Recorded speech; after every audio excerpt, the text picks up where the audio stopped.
Boa noite. Hoje você verá o assassinato que chocou o mundo, considerado o mais brutal da história. Corta pra mim. Mais um caso de estupro violentíssimo na capital. E o bullying faz mais uma vítima. De novo. Tudo aqui, no FAP Alerta.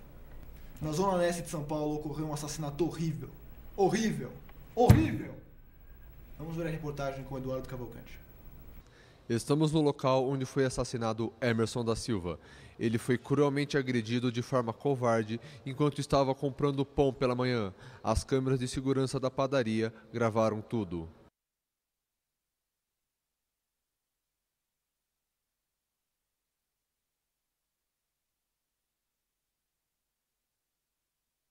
Que absurdo! É por isso que eu sou a favor da pena de morte. Olha o que o sujeito fez. Mais um caso de estupro aconteceu na capital. Gente, isso tem que acabar. Cadê a polícia? Cadê o governador? Cadê as autoridades? Me dá imagens, me dá imagens! Será que é mais um maníaco do parque à solta? Eu estou aqui com Cláudia, que foi vítima da tentativa de estupro. Cláudia, conte-me, o que foi que aconteceu? Ele segurou no meu braço e perguntou que horas são. Foi horrível. Não quero mais falar nada. Que monstro horrível. Como vocês podem ver, a vítima está muito abalada para falar sobre o caso. Vamos falar agora com o estuprador. Cara, você pergunta que horas eram? Por quê? Você gosta de saber que horas são antes de estuprar as suas vítimas? Que? Não, você estava atrasado pro negócio. Ah, gaguejou é porque é culpado. É com você, João. Nessa notícia, a gente tem que dar ênfase e você tem que defender a pena de morte. E a nossa meta é ter o maior ibope, entendeu? Ibope! Opa, tá gravando. Venezuelana sofre bullying hoje na escola. Vamos às imagens. Estamos aqui com a estudante intercambista Consuela, que sofreu bullying. Consuela, conte-nos o que aconteceu. En verdad no ocurrió nada, pero se equivocaron de mi país, soy de Chile, pero me encanta Brasil y quiero vivir acá para siempre. Onde esse Brasil vai parar, minha gente? Que país é esse? Políticos, reflitam o que vocês estão fazendo. Obrigado pela audiência e boa noite.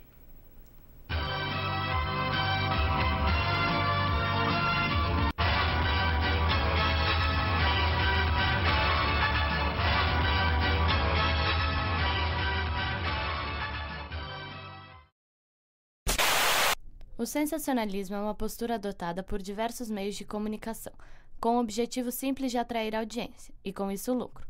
É caracterizado pelo uso de diversas expressões que não condizem com aquelas de quem realmente participou dos fatos, e que são inventadas pelos âncoras e roteiristas que fazem uso do conhecimento pessoal e expressões de baixo escalão e preconceituosas, sem ligação com a realidade. Faz uso do apelo emotivo, ou seja, mexe com os sentimentos do público, usando também imagens consideradas impressionantes para atrair a atenção do telespectador por meio de um choque. O sensacionalismo tem sua origem em fake divers, ou fatos diversos, notícias de pequenos escândalos, suicídios, assaltos, mistérios e etc. O jornalismo extrai do fato a sua carga emotiva e a enaltece. Fabrica uma notícia que se vende sozinha. Essa prática tem suas raízes em diversas matrizes, como a literatura fantástica, o romance policial, a literatura do horror, o romance gótico, o melodrama, entre outros. Os que usam o sensacionalismo não se importam com o impacto cultural brutal que é causado na sociedade por suas ações. Guy Debord, autor francês do livro A Sociedade do Espetáculo, analisa em seu texto a sociedade em que vivia, durante a Guerra Mundial, que depois se concretizou na sociedade contemporânea, onde o espetáculo se sobrepôs à vida humana, o real. No texto, critica-se as teorias sobre o consumo, a sociedade e o capitalismo. A sociedade do espetáculo transforma o ser num ser passivo. Hoje existe uma maior contemplação do que uma ação. Explica-se a teoria baseando-se no fato de que as pessoas já não pretendem abandonar sua própria zona de conforto, culminando assim em um processo de alienação no qual as pessoas se colocam em uma posição de espectadores em uma realidade paralela. O espetáculo não é um conjunto de imagens, mas sim uma relação entre as pessoas mediada por imagens. Ele diz que o que aparece é bom e o que é bom aparece. Podemos também citar um conceito criado por Baudrillard, o simulacro, que é a simulação quando tenho a realidade e tento representá-la. Eu próprio acredito que aquela cópia é a realidade. A ficção se torna para mim a realidade. A sociedade tem suas estruturas que lutam contra, a favor ou apesar dos fatos. Ninguém seria capaz de viver sem uma narrativa com início, meio e fim no universo interminável. Palavras de Roberto da Mata. Segundo ele, apresentadores de televisão poderiam estar vestindo uma máscara sensacionalista. Isso faz alusão ao carnaval, tendo diversas personalidades que assumem cotidianamente práticas comuns da vida dos homens, dos seus rituais e de formas de agir, que constituem a identidade brasileira, enfatizando as possibilidades de combinação alternativas e destaques de elementos dominantes e subordinados de cada sistema social, analisando bem como cria uma série de dualismos dentro da própria sociedade estudada, que vão seguir também de métodos de interpretação, o que gera uma série de críticas à sua obra. As categorias mais gerais no discurso de da Mata são as de indivíduo e pessoa, e entre elas, a fronteira que as separa, colocando-as em oposição. Existe uma noção-chave para o entendimento de todo o seu raciocínio. A noção de liminaridade. Todo o pensamento de da Mata parece basear-se na busca de uma ligação entre estes conceitos fundamentais para as ciências sociais, a ideia de liminaridade e a ideia de individualidade.